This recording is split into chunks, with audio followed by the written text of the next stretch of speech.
Well, good morning. Daze with Jordan the Lion. We're back. I hope everybody had an awesome Thanksgiving. I hope you guys got to spend a lot of time with your friends and family. And if you got bored, I hope you watched some vlogs. My grandpa sent me a message this morning, said that some of my family had watched some of my vlogs on Thanksgiving, so it kind of made me feel good and that they were thinking about me. So we're going to get up. I'm going to drink my coffee right now, which is what I'm in the middle of doing. We're going to hit the park, and then I have a pretty cool trip for us today. We're going to Echo Park today. Daze with Jordan the Lion begins now. Say good morning. Say good morning. Is it a stalemate? Are we going to have a staring standoff? You're not going to say good morning to your friends? Okay. Well, you can tell we are not in the normal Los Angeles areas that I usually bring us to. We're actually in an old part of Los Angeles today called Angelino Heights in Echo Park, and this place is amazing because it's just full of beautiful Victorian homes, and one in particular. Look at these beautiful places. This whole neighborhood is full of them.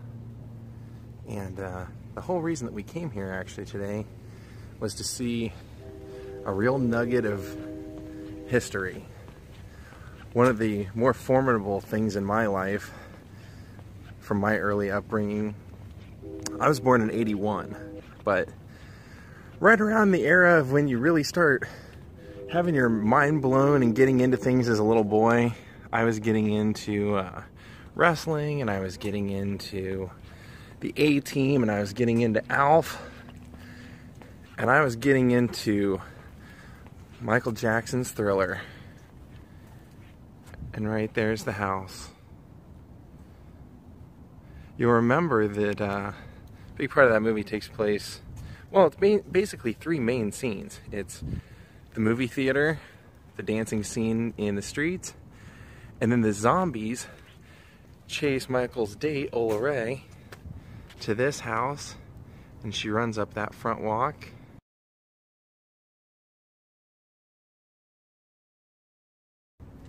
And they chase her inside. You see a bunch of zombies going inside. You see her running inside.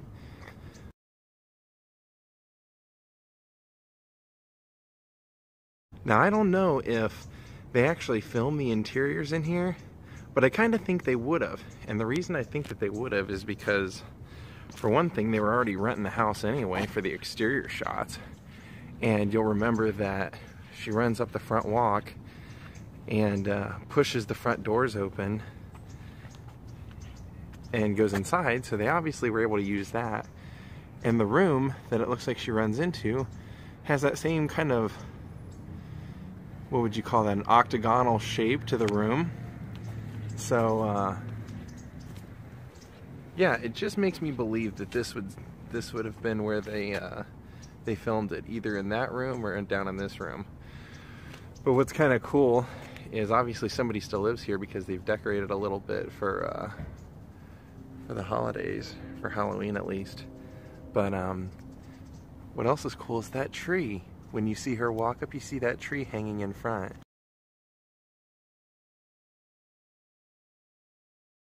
And I'm gonna go back over to the other side and I'll show you that again. This house across the street, those are the kind of houses I was talking about. But yeah, if you remember that shot, even though it's in the dark, I was actually gonna come here in the evening and do the whole thing at night the way it would have looked in Thriller, but my big concern, and I'm guessing I probably would have been right about it, is that there wouldn't have been much lighting. And I would have been out here and it would have been like when I went to Bukowski's house and you really could just see the trimming and shade of everything. But yeah, we would have seen her run up the front steps in that iconic scene from Thriller. Now, one of the stories that I kind of wanted to share about this is that a lot of this scene is when the Vincent Price monologue is going on.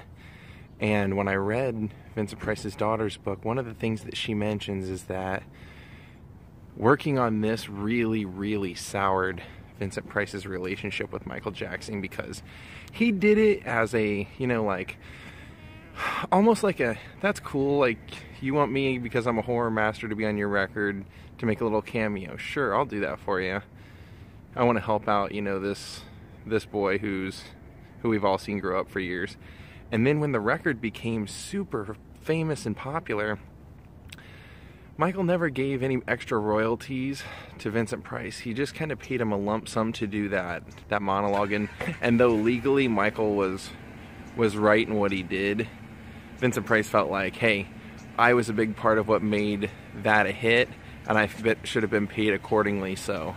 And so what he ends up saying, or what she says in the book, is that every time Michael Jackson be brought up in anything, in conversation throughout the rest of his life, like when somebody would say something about Michael giving him platinum records and everything, Vincent would always say, you know, well, I would have rather had the money. And when Michael Jackson went through the whole being accused of child molestation, on more than one occasion, she said that Vincent would make the crack of, yeah, well, that boy wasn't the only one that was effed. I was effed too. So, yeah, you may not have ever heard that story, and it's kind of a weird one. I would have never guessed it, but yeah, in the end of it all, Vincent Price ended up really hating Michael Jackson and feeling that he was greedy, and was kind of mad and ashamed that he ever participated in Thriller. Give you a little side view as I take off here of what the side of the house would look like. Looks like they're actually trying to make some sort of repairs to it. See all that scaffolding on the side. Pretty iconic house. So cool that it's still here. Someday I'll go do the movie theater, and I'll probably go find the scene where they danced. But today, we're just going to do the Thriller house.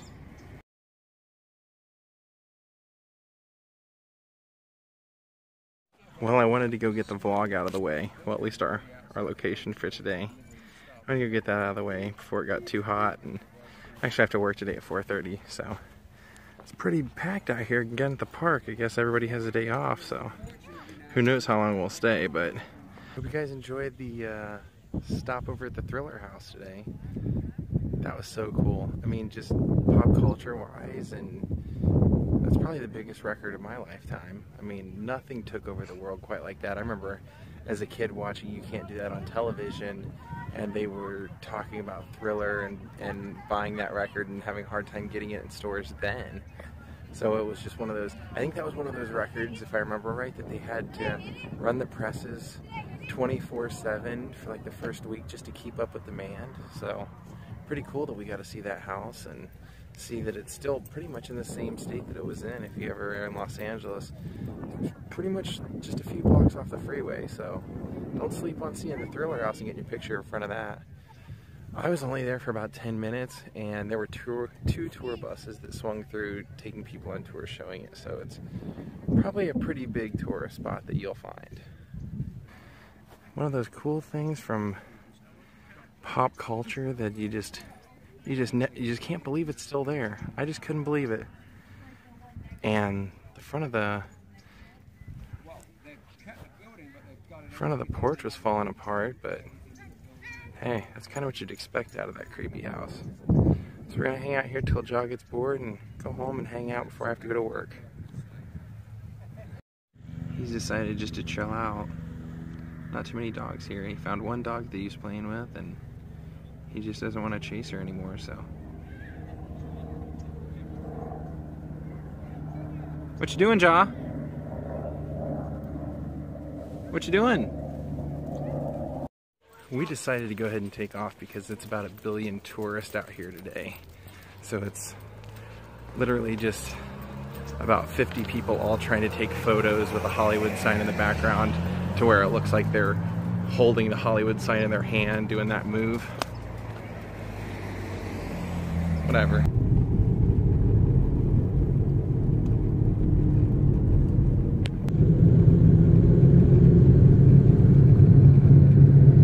Check out some of the houses as I drive to work, guys. This is more of the old Hancock Park era, or Hancock Park district.